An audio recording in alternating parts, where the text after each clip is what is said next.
شروع کرتا ہوں اللہ کے نام سے جو بڑا مہربان نہایت رحم والا ہے۔ اس ویڈیو کو ضرور سبسکرائب کریں اور ویڈیو کو آخر تک ضرور دیکھیں۔ آٹے کو خراب و کالا ہونے سے کیسے بچایا جائے، جانیں زبیدہ آپا کی 3 کارآمد ٹپ جو خواتین کو ضرور جاننا چاہیے۔ گرمیوں میں آٹے کو تھوڑی دیر فریج سے باہر رکھنے پر یہ کٹا ہو جاتا ہے اور خراب ہو جاتا ہے، پھر اس کو کچھ خواتین تو ضائع کر دیتی ہیں اور کچھ مختلف ٹپس کے ذریعے کارآمد بناتی ہیں، مگر اس سب میں زحمت زیادہ ہوتی ہے۔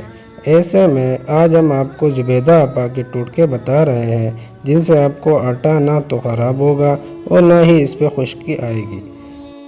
زبیدہ آپا کی زبردست آٹا ٹپس۔ آلو کو دھو کر ابالیں اور جس پانی میں ابال رہی ہیں اس پانی سے آٹے کو گوندیں۔ زبیدہ آپا کہتی تھی کہ یہ آٹا کبھی بھی خراب نہیں ہوگا اور نہ کٹا ہوگا۔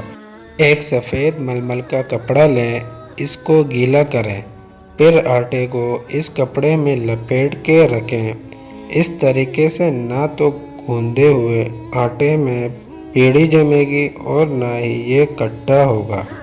آج کل گوندا ہوا آٹا خشک ہو جاتا ہے اور اس میں پیڑی جم جاتی ہے، جس کے باعث اکثر خواتین کو روٹی بنانے میں دشواری پیش آتی ہے اور روٹی بھی صحیح نہیں بنتی اور نہ ہی ایسے آٹے کی روٹی کو کوئی کھانا پسند کرتا ہے۔ لیکن بتائے ہوئے اس طریقے سے آٹا خشک نہیں ہوگا اور نہ ہی اس میں پیڑی جمے گی جو کہ سردیوں میں اکثر جم جاتی ہے۔ آٹا گوندتے وقت اس میں تھوڑا سا تیل شامل کر دیں۔ آٹا نیم گرم پانی سے گوندیں تاکہ یہ نرم رہے اور خشک ہونے کے امکانات کم ہو جائیں۔ گوندا ہوا آٹا خشک ہونے سے بچانے کے لیے ہمیشہ نم کپڑے سے ڈھک کر رکھیں۔